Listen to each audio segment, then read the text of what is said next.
बोलून जातात, बोलत असतात की अन्नाला हे किती प्राधान्य दिले तुम्ही मला सांगा. अन्नाला किती महत्व दिले, म्हणून पानामध्ये अन्न टाकू नका, तुमच्या चरणी माझी विनंती आहे. अन्न वाया घालवू नका. कुठेही गेल्यानंतर पानामध्ये एकही कण मात्र अन्न उष्ट टाकू नका. विठ्ठल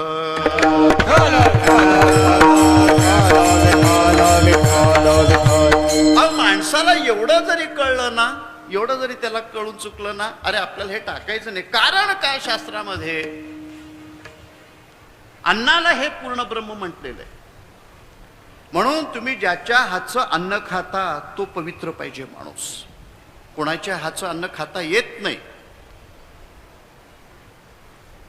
अन्न कोणाच्या हातचं खायचंय, अभक्ताच्या हातनं अजिबात खायचं नाही. जो व्याभिचारी आहे अजिबात त्याच्या हातचं अन्न खायचं नाही. जो दुराचारी आहे त्याच्या हातचं अन्न खायचं नाही. विठ्ठल